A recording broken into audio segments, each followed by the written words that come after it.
नमस्कार बच्चों, welcome to education therapy. मैं अखिलेश आज आप लोगों को उत्तर प्रदेश बोर्ड कक्षा 7 विषय विज्ञान में पाठ 18 पढ़ाऊंगा। पाठ 18 जिसका नाम है स्थिर विद्युत या इसी को हम स्टैटिक इलेक्ट्रिसिटी भी कहते हैं। विद्युत हम सभी को पता है जो हमारे घरों में आती है, जिसका इस्तेमाल हम अपने घर के सभी विद्युत वाले सामान चलाने में करते हैं, जैसे बल्ब हो गया, पंखा हो गया, टीवी हो गए, फ्रिज हो गया, कूलर हो गया, मोबाइल चार्ज करना हो गया, इन्वर्टर चार्ज करना हो गया। ये सब क्या है? ये बिजली से ही तो चलते हैं। ये सारे काम हम बिजली से ही कर पाते हैं ना। तो यहाँ हमको पढ़ना है क्या? स्टैटिक इलेक्ट्रिसिटी, स्थिर विद्युत। ठीक, देखते हैं इस पाठ में क्या है, क्या चीज़ें पढ़नी है, सारी चीज़ों को समझते हैं इस पाठ में। तो शुरू करते हैं। शुरू करने से पहले अगर आपने मेरे यूट्यूब चैनल को सब्सक्राइब नहीं किया है तो प्लीज़ सब्सक्राइब कर लें और साथ साथ बेल आइकन को भी ज़रूर दबाएं और मेरे टेलीग्राम चैनल को भी ज्वाइन कर लें, जहां पे आपको सभी नोट्स के पीडीएफ फाइल और जो अभ्यास प्रश्न हम हल करते हैं उसके पीडीएफ फाइल आपको यहाँ मिल जाएंगे। चलिए शुरू करते हैं, देखते हैं हमको पाठ में क्या क्या पढ़ना है। देखिए इकाई 18 और पाठ का नाम है स्थिर विद्युत यानी स्टैटिक इलेक्ट्रिसिटी। चलिए देखिए पहला बिंदु, विद्युत आवेश की प्रकृति, घर्षण द्वारा वस्तुओं का आवेशित किया जाना। ये दो बिंदु पढ़ने हैं। फिर आवेशों के प्रकार, कितने प्रकार के आवेश होते हैं। आवेशित वस्तुओं के बीच प्रतिकर्षण एवं आकर्षण, आवेशित जो वस्तुएं होंगी उनमें प्रतिकर्षण और आकर्षण होता है, क्या होता है, कैसे होता है, ये जानेंगे। अनावेशित वस्तुओं का आवेशित वस्तुओं की ओर आकर्षण, जो वस्तु आवेशित नहीं होती वो आवेशित वस्तु की तरफ आकर्षण कैसे होता है उनका, ये जानेंगे। घर्षण द्वारा दो वस्तुओं में विपरीत आवेशों की उत्पत्ति। सुचालक एवं कुचालक क्या होते हैं, आवेशों का स्थानांतरण क्या होता है, स्थिर विद्युत प्रेरण क्या होता है। ठीक, तड़ित एवं तड़ित चालक और विद्युत धारा। ठीक, तो इतने सारे टॉपिक हैं जो हमको इसमें पढ़ने हैं, समझने हैं। ठीक है, चलिए तो देर ना करते हुए शुरू करते हैं, सारी चीज़ों को समझते हैं। यहाँ पे देखिए विद्युत तो हम सभी को पता है। चलिए तो अभी हम क्या करते हैं, अच्छा आपने एक चीज़ भी देखी होगी कि सूखे बालों पे जब हम, जो हमारे पास प्लास्टिक की स्केल होती है, पटरी होती है, उसको जब हम रगड़ते हैं अपने बालों में और उसके बाद जब हम छोटे छोटे कागज़ के टुकड़े ऐसे रखे होते हैं और उनके ऊपर रगड़ने के बाद वो पटरी ले जाते हैं, तो आपने देखा होगा कि वो कागज़ जो छोटे टुकड़े होते हैं वो उस पटरी में चिपक जाते हैं। ठीक, हमको ये पता है कि वो चिपक जाते हैं। क्यों चिपकते हैं? ठीक, ये कारण हो सकता है आप जानते हो सकता है आप ना जानते हो। तो इतना आप जान लीजिए कि ये घर्षण के कारण उत्पन्न आवेश हैं। ठीक, इन आवेशों के कारण ही वो कागज उस पटरी में चिपकता है या उस तरफ आकर्षित होता है। ठीक है, चलिए तो एक चीज़ यहाँ पे आई घर्षण। ठीक, घर्षण क्या होता है? घर्षण हम पहले पढ़ चुके हैं। घर्षण का मतलब होता है किसी भी वस्तु। ठीक, घर्षण क्या है? घर्षण एक बल है जो दो सतहों के बीच में, एक वस्तु जब किसी सतह पे एक तरफ जा रही होती है तो उसके विपरीत में, उस बल के विपरीत दिशा में जो बल कार्य करता है उसे हम घर्षण बल कहते हैं। जैसे मान लेते हैं कि कोई इंसान क्या, मान लीजिए कोई ये सामान है और ये इस दिशा में ऐसे सरक रहा है। ठीक, तो इस दिशा में एक बल कार्य करेगा, उस बल को हम कहेंगे घर्षण बल। ठीक, यानी ये बल एक तरह से इस वस्तु को रोकने का प्रयास करेगा। ठीक, तो इसी बल को हम कहते हैं घर्षण बल और यही होता है घर्षण। ठीक, अब ये क्या होगा, ये इसको रोकने का प्रयास कर रहा है और ये वस्तु आगे जा रही है, इसका मतलब वो रगड़ खा रहे हैं। रगड़ खा रहे हैं इसका मतलब उसमें घर्षण हो रहा है। अब रगड़ने का मतलब जैसे हम अपने हाथों को रगड़ते हैं, हम कपड़े को रगड़ते हैं या किसी चीज़ को रगड़ते हैं, तो वो क्या है? वो घर्षण ही है। ठीक है, चलिए देखते हैं घर्षण द्वारा वस्तुओं का आवेशन। यहाँ पे आते हैं, जब कुछ वस्तुओं को आपस में रगड़ा जाता है, देखिए रगड़ना ही घर्षण कहलाता है। ठीक है, तो उसमें अन्य हल्की वस्तुओं को आकर्षित करने का गुण आ जाता है। ठीक है? इस गुण को वस्तु का आवेशित होना कहते हैं। यानी जब कोई वस्तु किसी वस्तु पे रगड़ी जाती है तो रगड़ने के कारण उसमें आकर्षित करने का गुण आता है और इसी गुण को हम क्या कहते हैं? वस्तु का आवेशन या वस्तु का आवेशित होना कहते हैं। ठीक है? देखिए क्रियाकलाप दिया हुआ है, यानी एक कार्य आप करके देख भी सकते हैं। वो ये है कि दीवार है, ये देखिए यहाँ पे दीवार है और ये गुब्बारा है। तो पहले क्या किया कि गुब्बारे को तुरंत फुलाने के बाद इस दीवार से हम ऐसे लगा के छोड़ देते हैं। तो हम देखते हैं कि गुब्बारा जैसे ही हम ऐसे दीवार से चिपकाते हैं और छोड़ते हैं, अपना हाथ जैसे हटाते हैं तो गुब्बारा नीचे गिर जाता है। ठीक, दोबारा क्या करते हैं कि उस गुब्बारे को पकड़ते हैं और उसको एक ऊनी कपड़े से थोड़ा सा रगड़ देते हैं, हल्का हल्का हाथ से रगड़ देते हैं। उसके बाद जब हम उसको दीवार पे ऐसे टच कराते हैं और हाथ हटा लेते हैं तो आप देखेंगे कि वो गुब्बारा उसी दीवार में चिपक गया। ठीक है, ऐसे उस दीवार के सहारे अटका हुआ है। इसका मतलब रगड़ने के कारण गुब्बारे में कुछ तो हुआ होगा जिसके कारण वो दीवार पे चिपक गया। तो ये गुब्बारे में ये जो चीज़ आई है, ये शक्ति आई है, उसे कहते हैं आवेश। ठीक, पहले क्या था कि गुब्बारे में आवेश नहीं था। ठीक, तो इसलिए वो गिर गया था। अगली बार हमने क्या किया, उसको कपड़े से रगड़ा, ऊनी कपड़े से रगड़ा तो उसमें आवेश आ गया और आवेश आने की घर्षण के कारण आवेश आया। ये चीज़ याद रखिएगा। गुब्बारे को और ऊन के कपड़े को जब रगड़ा गया तो उसमें घर्षण हुआ और घर्षण के कारण उसमें आवेश उत्पन्न हुआ और जिस आवेश के कारण वो दीवार में चिपक गया। ठीक है, देखिए घर्षण के कारण उत्पन्न आवेश को विद्युत आवेश कहते हैं। घर्षण के कारण जो आवेश उत्पन्न हुआ उसको हम क्या कहेंगे? विद्युत आवेश। जो आवेश किसी वस्तु की सतह पर स्थिर रहता है अर्थात गति नहीं करता है उसे स्थिर विद्युत आवेश कहलाता है या उसे स्थिर विद्युत आवेश कहते हैं। यानी कोई भी आवेश जो किसी वस्तु पे है और स्थिर है, यानी वो गति नहीं कर रहा है, किसी भी तरफ गति नहीं कर रहा है, जहाँ पे वो आवेश बना है वो वहीं रहे, तो ऐसे आवेश को हम क्या कहते हैं? स्थिर विद्युत आवेश। ठीक, ऐसे आवेश को हम कहते हैं स्थिर विद्युत आवेश। चलिए आगे देखते हैं। देखिए यहाँ कुछ और भी जाने। इंग्लैंड के चिकित्सक विलियम गिलबर्ट ने पता लगाया कि विभिन्न वस्तुओं में परस्पर घर्षण के कारण हल्की वस्तुओं को आकर्षित करने का गुण आ जाता है। यानी घर्षण के कारण, ठीक, उनमें एक गुण आ जाता है। क्या, कौन सा गुण? आकर्षित करने का गुण। ठीक, अपने से हल्की वस्तुओं को आकर्षित करने का गुण आ जाता है उनके अंदर।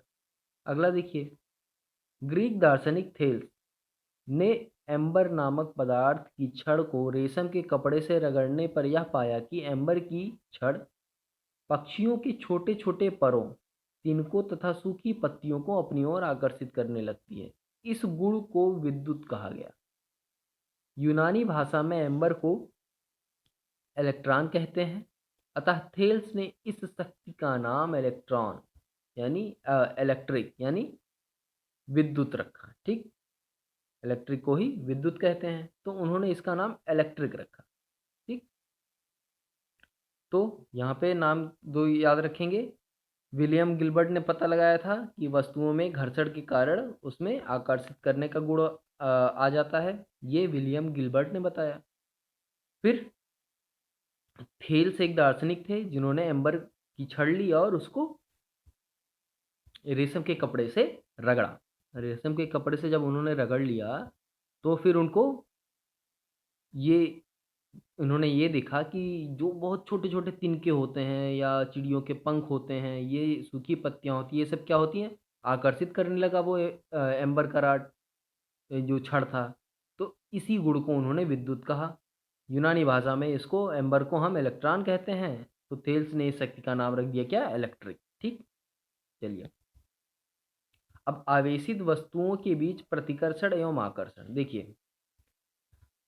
अब यहाँ पे हम देखते हैं एक कांच की छड़ है। देखिए ये एक हैंगर पे बांध के लटकाया हुआ कांच की छड़ है। ठीक है, और एक दूसरी कांच की छड़ यहाँ पे आप देख रहे हैं हाथ में, ये क्या है कि इसमें जो एक कांच की छड़ है, उसमें से एक कांच की छड़ को हमने रेशम का जो कपड़ा है उससे रगड़ दिया है। ठीक, पहले तो एक कांच की छड़ को रेशम के कपड़े से रगड़ा, उसके बाद दूसरे को भी रगड़ दिया उसी रेशम के कपड़े से। ठीक, जब दोनों को रगड़ दिया तो हम जब दूसरे रॉड को इस छड़ के पास लाते हैं तो जो कांच के छड़ हैं वो आपस में दूर दूर भागते हैं। ठीक, दूर दूर भागने लगते हैं। तो इससे यह सिद्ध होता है कि दोनों छड़ में जो प्रतिकर्षण हो रहा है, यानी वो दूर दूर भाग रहे हैं, वो उसका कारण क्या है, वो कोई चार्ज है, यानी आवेश है। आवेश के कारण ही वो दोनों आपस में प्रतिकर्षित हो रहे हैं।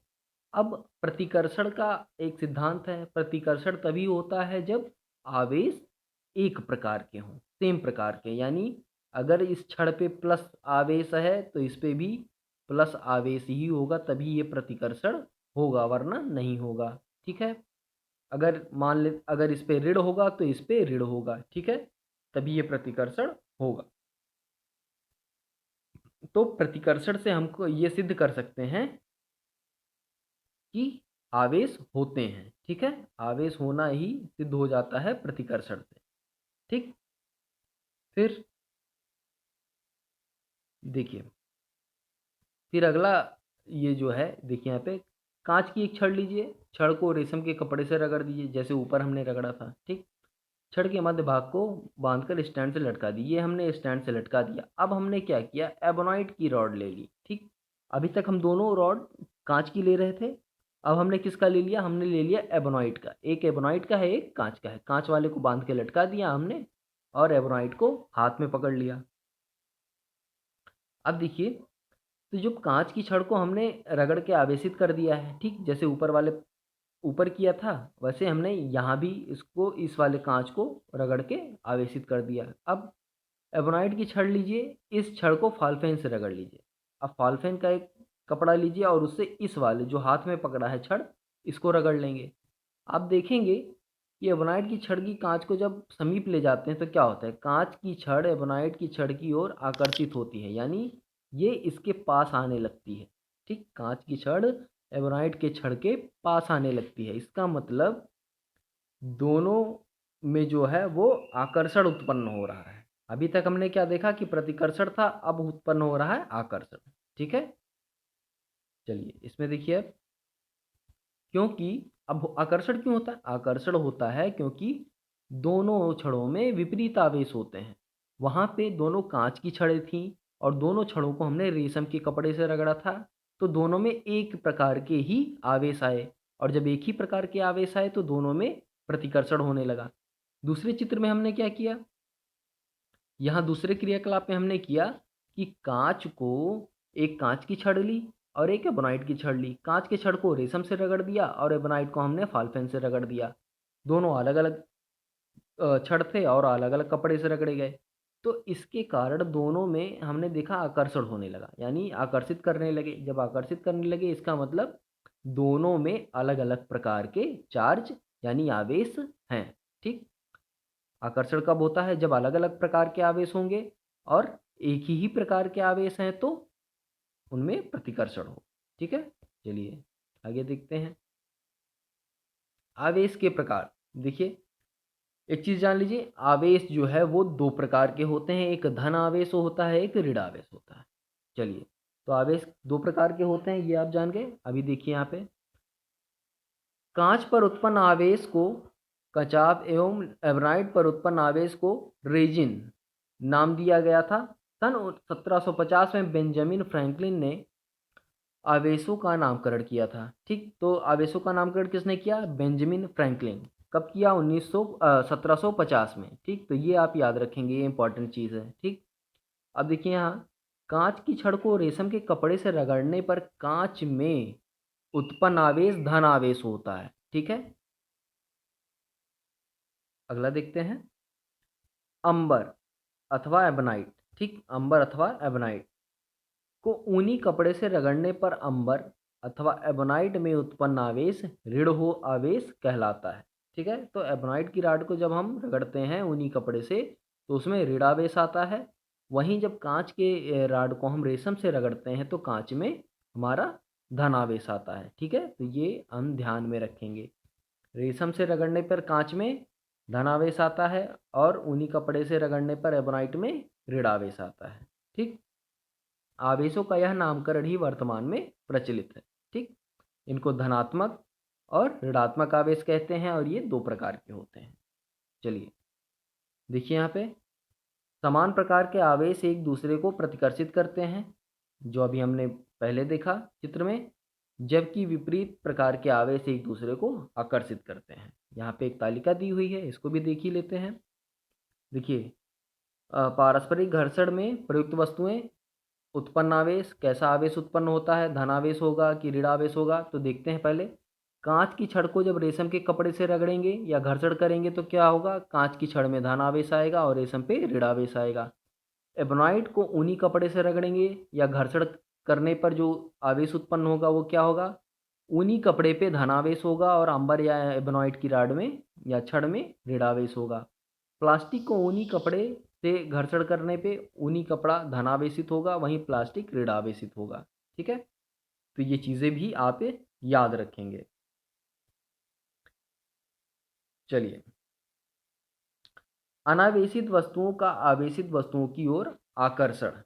ठीक, अब देखते हैं अनावेशित वस्तु का आवेशित वस्तु की ओर आकर्षण कैसे होता है। देखिए यहाँ पे देखिए एक क्रियाकलाप दिया हुआ है, पहले तो एक क्रियाकलाप देखते हैं। ठीक, तो हमको कुछ समझ में आएगा। देखिए दो गुब्बारों में हवा भरकर फुलाइए तथा उसे उसके मुंह को भली बात बांध दीजिए। दोनों गुब्बारों को पास लाइए। क्या होता है, गुब्बारे के मध्य कोई आकर्षण या प्रतिकर्षण नहीं होता। ठीक, दो गुब्बारे थे, फुलाया हमने, दोनों को आपस में चिपकाने के पास ले आए तो कोई फर्क नहीं पड़ा, वो दोनों गिर जाएंगे आराम से। ठीक, अलग अलग। अब एक गुब्बारे को ऊनी कपड़े से रगड़कर आवेशित करिए। अब क्या करेंगे, एक गुब्बारे को, दोनों को नहीं, एक गुब्बारे को हम ऊनी कपड़े से हल्का सा रगड़ देंगे। फिर अब दूसरे के निकट लेके जाएंगे, तो दूसरे अनावेशित गुब्बारे को आवेशित गुब्बारे के निकट लेके जाएंगे। अब हम देखते हैं कि गुब्बारे एक दूसरे की तरफ आकर्षित होते हैं। ठीक, तो हमने क्या देखा कि जो गुब्बारे थे दोनों वो आपस में आकर्षित होने लगे। एक आवेशित वस्तु दूसरी अनावेशित वस्तु को भी आकर्षित कर सकती है। इस शब्द पे ध्यान देंगे, आकर्षित कर सकती है, ये ज़रूरी नहीं है कि हमेशा ही करेगी। ठीक, यहाँ पे कर सकती है, कभी कभी कर भी सकती है, कभी कभी नहीं भी कर सकती है। ठीक है, चलिए हाँ एक चीज़ और, किंतु उसे प्रतिकर्षित नहीं कर सकती। ये तो फिक्स है कि उसे प्रतिकर्षित नहीं कर सकती। प्रतिकर्षण के लिए दो समान प्रकार के आवेश होना ज़रूरी ही है। ठीक, ठीक, ये तो एकदम फिक्स है। तो एक आवेशित वस्तु दूसरी अनावेशित वस्तु को प्रतिकर्षित नहीं कर सकती, ये याद रखेंगे। लेकिन एक आवेशित वस्तु दूसरी अनावेशित वस्तु को आकर्षित कर सकती है। अतः प्रतिकर्षण वस्तुओं के आवेशित होने का निश्चित प्रमाण है। अब इससे क्या पता चला कि जो प्रतिकर्षण है वो निश्चित प्रमाण से हो जाता है हमारा, किसका, प्रतिकर्षण का। यानी वस्तुओं में प्रतिकर्षण का जो प्रमाण है वो ये हो जाता है कि वस्तुओं में आवेश है, इसीलिए प्रतिकर्षण हो रहा है, और दोनों वस्तुओं में आवेश है तभी प्रतिकर्षण हो रहा है। ठीक, एकदम ध्यान से शब्द को सुनेंगे, दोनों वस्तुओं में आवेश होगा, दोनों वस्तुओं में आवेश होगा तभी प्रतिकर्षण होगा, और प्रतिकर्षण हो रहा है इससे ये सिद्ध होता है कि दोनों वस्तुओं में एक ही प्रकार का आवेश है। ठीक है, चलिए आगे देखते हैं अगला बिंदु, घर्षण द्वारा दो वस्तुओं में समान परिमाण के विपरीत आवेशों की उत्पत्ति। चलिए इसको भी देखते हैं क्या कहना चाह रहा है। देखिए क्रियाकलाप दिया है। देखिए जब दो वस्तुओं को रगड़ा जाता है तो दोनों ही समान रूप से विपरीत प्रकार के आवेश से आवेशित हो जाते हैं। ठीक, अब देखिए कांच और रेशम को जब हमने रगड़ा, ठीक, कांच की छड़ और रेशम के कपड़े को जब रगड़ा तो ऐसा होता है कि जितना आवेश, जितना धन आवेश कांच की छड़ पे आएगा, उतना ही ऋण आवेश रेशम के कपड़े पर भी आएगा। यही चीज़ ये कहना चाह रहा है कि दोनों वस्तुओं को जब किसी भी दो वस्तु को जब हम घर्षण करते हैं, ठीक, तो घर्षण से जो आवेश उत्पन्न होते हैं, ठीक, तो वो दोनों ही समान रूप से विपरीत प्रकार के आवेशों से आवेशित होते हैं, समान रूप से, ठीक, यानी बराबर मात्रा में ही आवेशित होते हैं। अगर हम दो नॉर्मल वस्तुओं को रगड़ रहे हैं तो, ठीक, समान रूप से विपरीत प्रकार के आवेशों से आवेशित होते हैं, जैसे कांच की छड़ और हमारा रेशम का कपड़ा। हम दोनों को रगड़ेंगे तो उसमें जो कांच की छड़ होगी वो धन आवेशित होगी और रेशम का कपड़ा ऋण आवेशित होगा, और दोनों में बराबर मात्रा में ही समान रूप से ही जो आवेश आएंगे। ठीक है, चलिए अगला देखते हैं। देखिए, कुछ और भी जानते हैं। ये यहाँ पे साधारण विद्युत दर्शी जी, थोड़ी सी जानकारी यहाँ पे देख लीजिए। कुछ और भी जाने। साधारण विद्युतदर्शी, अब क्या होता है साधारण विद्युतदर्शी, पहले तो ये देखिए, देखिए पहले चित्र में देख लीजिए। देखिए, ये एक कांच का पूरा बोतल है, ठीक, ये वृत्ताकार चकती होती है, सबसे ऊपर चकती, ये एक ऐसी चकती होती है जो सुचालक होती है, ठीक। ये रबड़ का ढक्कन है पूरा कार्क, ये एक धातु की छड़ है, और ये जो है ये एक हमारे पीतल या स्वर्ण के बारीक बहुत महीन पत्तियां हैं, ठीक, बहुत महीन पत्तियां हैं ये और ये बहुत महीन पत्तियां हैं, और ये कांच का जार है, ये धातु की छड़ है, ठीक। तो ये ऐसे एक वस्तु होती है जो ऐसे बनी है। होता क्या है इसमें, देखिए, साधारण विद्युतदर्शी में, साधारण विद्युतदर्शी एक ऐसा उपकरण है जो हमें किसी वस्तु पर आवेश की उपस्थिति के बारे में बताता है। काम क्या है इसका, किसी वस्तु में आवेश की उपस्थिति को बताता है। फिर देखिए, इसमें धातु पीतल की एक छड़ के निचले सिरे पर तांबा, पीतल अथवा सोने के बारीक पन्नी या पत्र लगे होते हैं। ये जो नीचे पत्र लगे हैं ना, ये इसी को कह रहा है, ठीक। ये देखिए, थोड़ा सा ऊपर कर देते हैं, ये देखिए, ये जो पत्र लगे हैं इसी को कह रहा है, ठीक। पत्र लगी होती हैं, छड़ के ऊपरी सिरे पर धातु की एक वृत्ताकार चकती लगी होती है, ये जो चकती कह रहा है। सुरक्षा के लिए छड़ के अधिकांश भाग और पन्नी को कांच के जार में बंद कर दिया जाता है। विद्युतदर्शी की चकती को जब हम किसी आवेशित वस्तु से स्पर्श कराते हैं, यानी जब किसी आवेशित वस्तु से इस चकती को हम टच कराएंगे, स्पर्श कराएंगे, तो दोनों ही पत्रों पर चालन की विधि से समान प्रकृति के आवेश आ जाते हैं, यानी समान एक ही प्रकृति का होगा, ठीक, सेम प्रकार के आवेश आएंगे, तो क्या होंगे, दोनों दूर दूर भागेंगे, ऐसे पत्ती फैल जाएगी, ठीक। अतः पत्र प्रतिकर्षित होकर फैल जाते हैं। विद्युतदर्शी को स्पर्श करने वाली वस्तु पर जितना अधिक आवेश होगा, पत्र उतना ही अधिक फैल जाएगा, ठीक है, जितना ज़्यादा चार्ज होगा उतना ज़्यादा ये फैल जाएगा। यदि विद्युतदर्शी पत्र अनावेशित हो तो ये एक दूसरे के समांतर ऐसे बराबर में ऐसे लटके रहेंगे, ठीक है। तो ये होता है हमारा, इसको हम कहते हैं क्या, साधारण विद्युत दर्शी, जो हमको ये दर्शाता है कि जो विद्युत धारा है, जो आवेश है, धारा नहीं, जो आवेश है वो बह रहा है, एक ही प्रकार का होगा तो ये फैलेगा, और अनावेशित होगा तो ये नहीं फैलेगा। जिससे हमें पता चलता है कि उस वस्तु में आवेश है या नहीं है, ठीक, इससे हम पता कर सकते हैं कि उस वस्तु में आवेश है या नहीं है। चलिए अब आते हैं हम सुचालक, जिसको विद्युत का चालक कहते हैं, व कुचालक, जिसको विद्युत रोधी कहते हैं। देखिए, सुचालक और कुचालक, सुचालक कुचालक में बस आप इतना जान लीजिए कि कुछ ऐसी वस्तुएं होती हैं जिनमें जिनको हम आवेशित नहीं कर पाते, उन्हें हम कहते हैं कुचालक। और जिन वस्तुओं को हम आवेशित कर पाते हैं, या वो वस्तुएं आवेशित हो जाती हैं, या वो वस्तुएं आवेश को एक जगह से दूसरी जगह जाने देती हैं, उसे हम कहते हैं सुचालक या विद्युत चालक, ठीक। तो इतना ही जानिए आप इसमें। देखिए यहाँ पे, वे पदार्थ जिनसे होकर विद्युत आवेश प्रवाहित होता है विद्युत चालक कहलाते हैं, ठीक। और जिनसे विद्युत आवेश प्रवाहित नहीं होता उन्हें विद्युत का कुचालक कहते हैं। ठीक, क्रियाकलाप दिया हुआ है। देखिए क्रियाकलाप में क्या कर रहा है। देखिए यहाँ पे एक ये थर्माकोल है, थर्माकोल को इसलिए लगा दिया है ताकि ये हैंडल का काम करे। ठीक, अब ये हैंडल का काम कर रहा है। अब देखिए यहाँ पे दिया है इस ये एक धातु की तार है, तो धातु की तार है इसीलिए आप देखेंगे कि इसके जो पत्ते हैं और इसके जो पत्ते हैं, ये पत्र, ये दोनों फैले हुए हैं, क्योंकि धातु का तार जो है वो आवेश को इसमें भी आने दे रहा है और इसमें भी आने दे रहा है। ठीक हो गया। यहाँ पे आप देखेंगे ये प्लास्टिक की छड़ है, ये पूरा प्लास्टिक का छड़ है, तो ये ना इस पत्ते को फैलने दे रहा है और ना इस पत्ते को फैलने दे रहा है, यानी प्लास्टिक की छड़ के से ये आवेश एक जगह से दूसरी जगह नहीं जा रहे हैं। ठीक है, ये कारण है।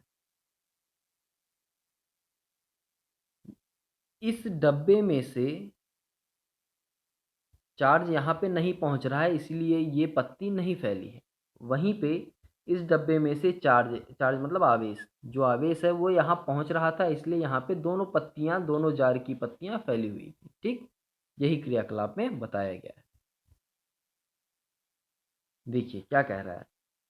वे पदार्थ जिनसे होकर विद्युत आवेश प्रवाहित नहीं होता उन्हें विद्युत रोधी या विद्युत का कुचालक कहते हैं। ठीक, तो दो चीज़ आप जान गए, जिनसे आवेश एक प्रवाहित हो सके या एक जगह से, जिनका इस्तेमाल करके आवेश एक जगह से दूसरी जगह जा सके, उसे हम कहते हैं विद्युत का सुचालक। और जिनसे प्रवाहित होकर एक जगह से दूसरी जगह ना जा सके उन्हें हम विद्युत रोधी या विद्युत का कुचालक कहते हैं।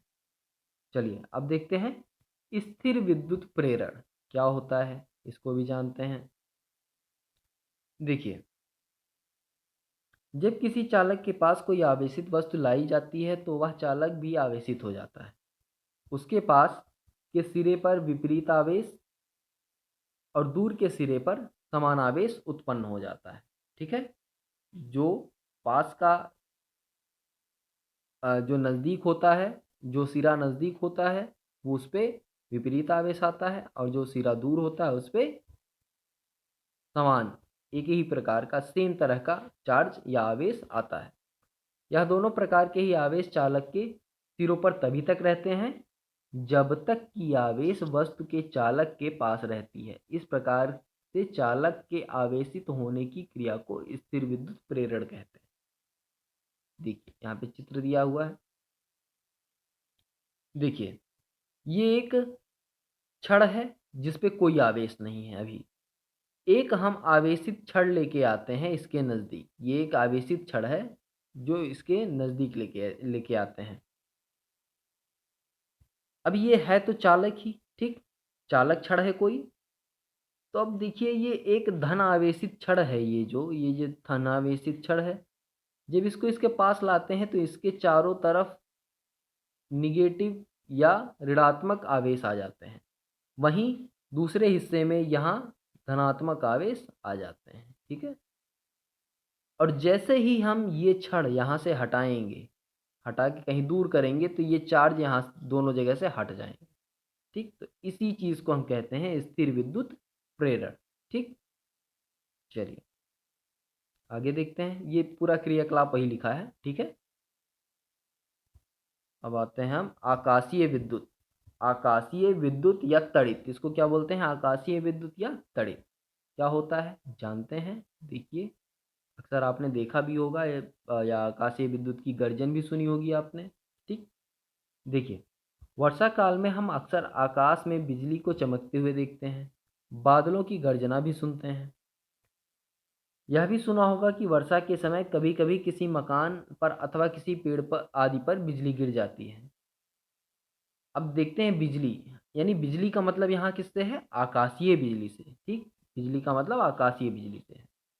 आकाशीय बिजली या विद्युत का सर्वप्रथम अध्ययन 1752 में बेंजामिन फ्रैंकलिन ने की थी। ठीक, इन्होंने की थी, चार्ज को भी इन्होंने ही खोजा था और विद्युत, आकाशीय विद्युत को भी। ठीक, हवाओं और बादलों में घर्षण के कारण बादल आवेशित हो जाते हैं, ये चीज़ ध्यान देंगे।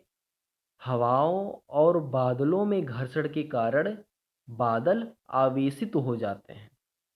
समान रूप से ऊपरी बादल धन आवेशित तथा कुछ नीचे स्थित बादल ऋण आवेशित हो जाते हैं। अब उसी में दो तरह के, दो स्तर के, दो लेयर में बादल हो जाते हैं। जो ऊपर लेयर वाला बादल होता है वो धन आवेशित हो जाता है, और जो नीचे लेयर वाला बादल होता है वो ऋण आवेशित हो जाता है घर्षण के कारण। ठीक। फिर देखिए, ये नम बादल विद्युत के सुचालक होते हैं। ये नम होते हैं इसलिए ये सुचालक होते हैं। ऊपरी बादल और कुछ नीचे स्थित बादलों के बीच वायु स्थित रहती है।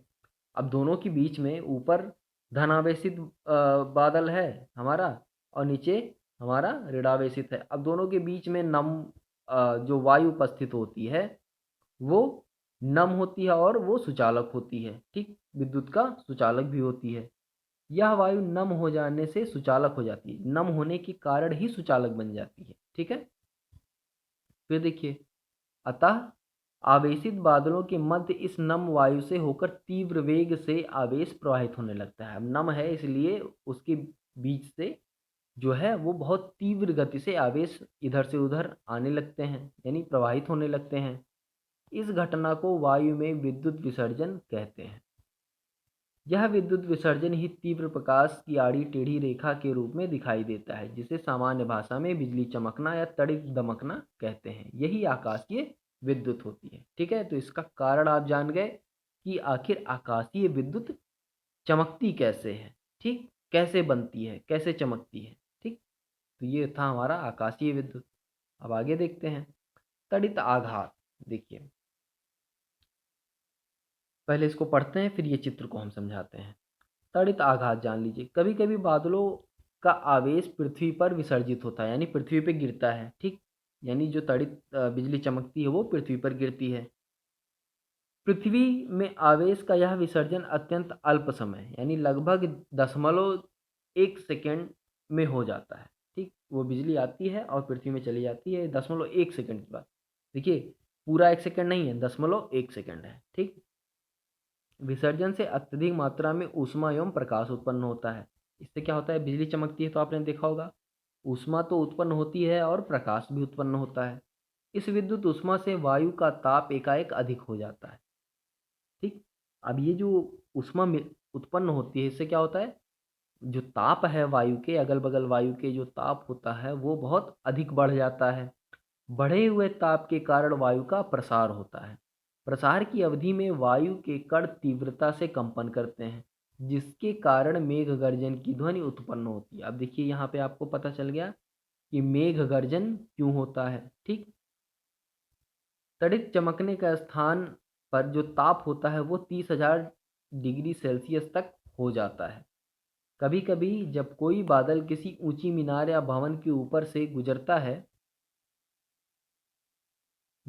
है तो उस मीनार की छत पर प्रेरण द्वारा विपरीत आवेश उत्पन्न हो जाता है।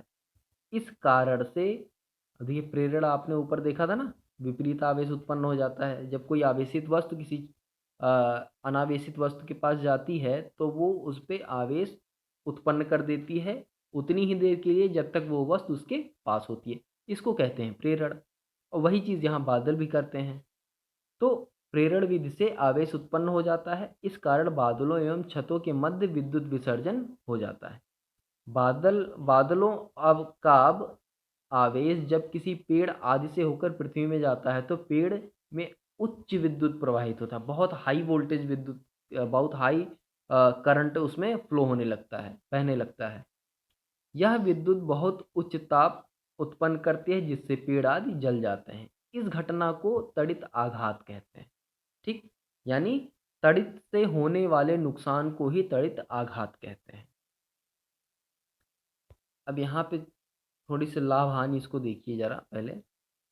तड़ित आघात से हानि व लाभ।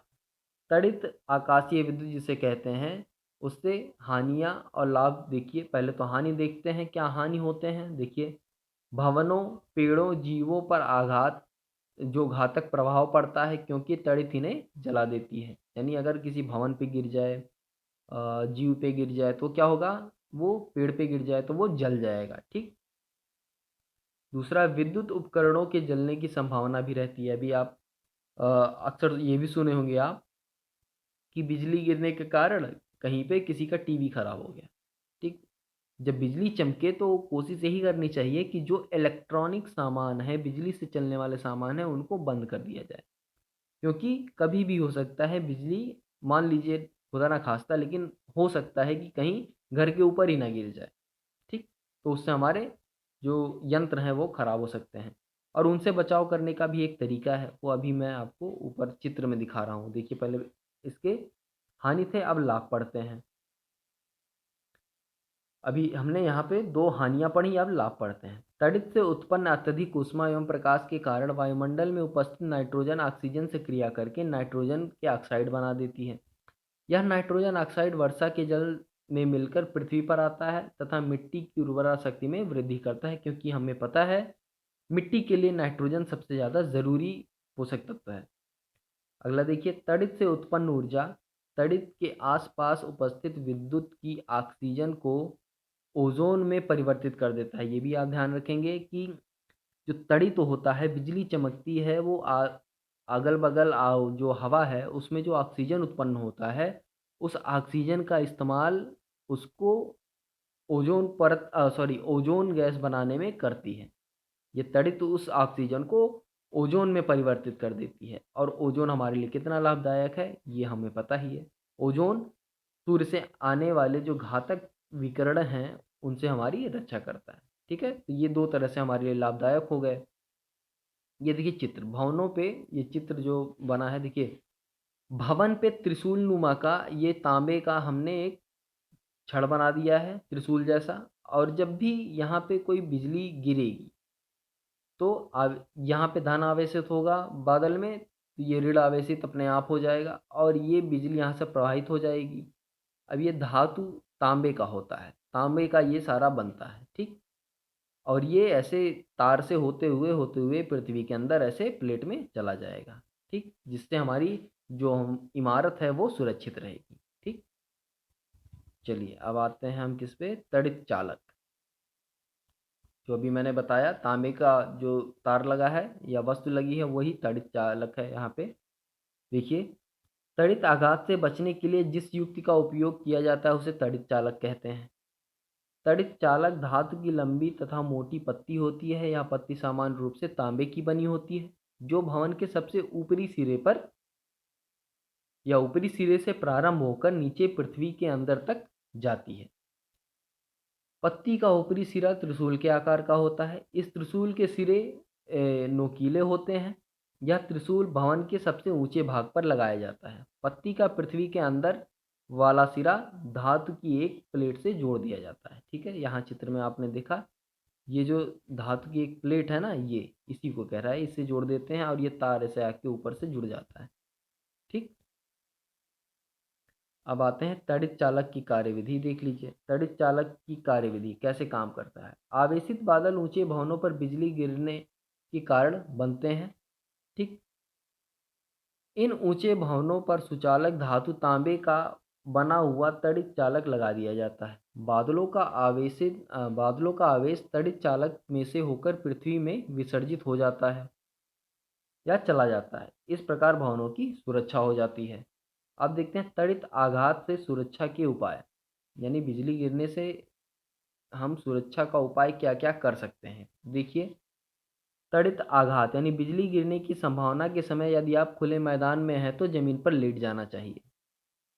लेट जाएंगे तो उससे आप जो बिजली को पृथ्वी के अंदर जाने के लिए रास्ता चाहिए वो रास्ता आप नहीं बनेंगे। ठीक। हम रास्ते में पड़ जाते हैं, इसलिए बिजली हमारे ऊपर गिरती है और हमारे रास्ते से होते हुए ज़मीन में चली जाती है और हमको जला देती है। ठीक। तो जब आप लेट जाएंगे तो उसको रास्ता नहीं मिलेगा। रास्ते का मतलब छोटा रास्ता नहीं मिलेगा, वो फिर क्या करेगी, दूसरा रास्ता खोजेगी वो बिजली। ठीक, इस तरह से आप समझिए। तड़ित के समय किसी पेड़ के नीचे नहीं खड़ा होना चाहिए। तड़ित के समय किसी बड़े भवन के नीचे या आसपास ना खड़े हों। टीवी एंटीना या ऊंचाई पर स्थित धातु या अन्य पदार्थ को नहीं छूना चाहिए, यानी धातु की वस्तुएं तड़ित के समय नहीं छूनी चाहिए, या ऐसा लग रहा है कि तड़ित हो रहा है तो बिल्कुल नहीं छूना चाहिए लोहे या मेटल की चीज़ों को। यदि आप किसी कार इत्यादि में हो तो तड़ित के समय उसे खुले मैदान में रोककर उसकी खिड़की दरवाजे बंद करके अंदर बैठे रहना चाहिए। यानी अगर बिजली चमक रही है तो आप किसी खुले मैदान में गाड़ी को लेके जाएं और शीशा दरवाज़ा सब बंद करके उसके अंदर बैठे रहिए जब तक तड़ित खत्म ना हो जाए। ऊंचे मकानों भवनों पर तड़ित चालक लगाना चाहिए। जो तड़ित चालक त्रिशूल के जैसा अभी चित्र में आप देखे थे वो तड़ित चालक है, ठीक, वो लगाना चाहिए ताकि इमारतों की उससे सुरक्षा हो सके। अब देखते हैं विद्युत धारा। अभी हमने इतनी देर से पढ़ा क्या? आवेश आवेश आवेश आवेश ही पढ़ा था। अब हम आते हैं किस पे? विद्युत धारा पे। अभी विद्युत धारा होता क्या है? जब किसी चालक से होकर विद्युत आवेश प्रवाहित होता है, यानी आवेश प्रवाहित तो होता है, ठीक, ध्यान से, तो विद्युत धारा उत्पन्न होती है। जब आवेश प्रवाहित होगा तो विद्युत धारा उत्पन्न होगी। किसी चालक में आवेश की प्रवाह की दर को विद्युत धारा कहते हैं। आवेश प्रवाह की दर को ही विद्युत धारा कहते हैं। विद्युत धारा की माप चालक में प्रति सेकंड प्रवाहित आवेश की मात्रा से की जाती है। देखिए, विद्युत धारा जिसको हम दिखाते हैं आई से, आवेश आवेश को क्यू से दिखाते हैं और समय को टी से दिखाते हैं, ठीक। तो ये हो गया फार्मूला हमारा विद्युत आवेश का, सॉरी, विद्युत धारा का। आई बराबर क्यू बटे टी। अब देख लीजिए इसका इकाई क्या होता है? आवेश का मात्रक कूलाम होता है, यानी इस क्यू का मात्रक कूलाम होता है, तथा विद्युत धारा का मात्रक एम्पियर होता है, यानी इस आई का मात्रक होता है एम्पियर, जिसको हम ए से दर्शाते हैं, ठीक है। चलिए अब हम इस पार्ट में हमने क्या क्या सीखा वो देख लेते हैं। देखिए, हमने सीखा में वस्तुओं को रगड़कर आवेशित किया जा सकता है। रगड़ने यानी घर्षण से वस्तु में उत्पन्न ऊर्जा को घर्षण विद्युत ऊर्जा कहते हैं, और बल में इसे घर्षण बल भी कहते हैं। देखिए, रगड़ने के कारण नहीं, एक चीज़ याद ध्यान देंगे, वस्तुओं को रगड़ने के कारण घर्षण ऊर्जा उत्पन्न होती है, ठीक, घर्षण उत्पन्न होता है। लेकिन घर्षण बल जो लगता है वो हर जगह लगता है, सब जगह लगता है, वही घर्षण बल ही घर्षण ऊर्जा का रूप लेता है जब हम उसको रगड़ते हैं। बाकी हम जब चलते हैं फिरते हैं, गाड़ियाँ चलती हैं, तो वहाँ घर्षण बल कार्य करता है, ठीक। तो घर्षण ही हर जगह है, ठीक। चलिए, समान आवेशों में प्रतिकर्षण तथा विपरीत आवेशों में आकर्षण होता है। अगला देखते हैं। आवेशन की सही पहचान प्रतिकर्षण द्वारा होती है, यानी प्रतिकर्षण से ही हम निश्चित कर लेते हैं कि आवेश जैसी चीज़ें होती हैं। नाम आवेश दिया गया है, ठीक है, तो आवेश, वो वस्तु आवेशित है या नहीं है, तो प्रतिकर्षण से हम पता कर सकते हैं। आवेशन की 3 विधियां होती हैं: घर्षण द्वारा, प्रेरण द्वारा एवं चालन या संपर्क द्वारा, ठीक। तो 3 विधियां आपने वहां देखी अभी ऊपर, घर्षण से भी होता है, प्रेरण से भी होता है और चालन से भी होता है। जिन पदार्थों से होकर आवेश प्रवाहित हो सकता है वे पदार्थ विद्युत के चालक या सुचालक कहलाते हैं, ठीक। अगला देखिए, जिन पदार्थों से होकर आवेश प्रवाहित नहीं हो सकता उसे विद्युत रोधी या कुचालक कहते हैं। आवेश के प्रवाह की दर को विद्युत धारा कहते हैं या कहलाती है। बादलों में विद्युत विसर्जन के कारण तड़ित या आकाशीय बिजली उत्पन्न होती है। तड़ित आघात से बचने के लिए तड़ित चालक का उपयोग किया जाना चाहिए। तो इतनी चीज़ें हमने इस पाठ में पढ़ी और जो टॉपिक थे हमारे उन चीज़ों को हमने समझा।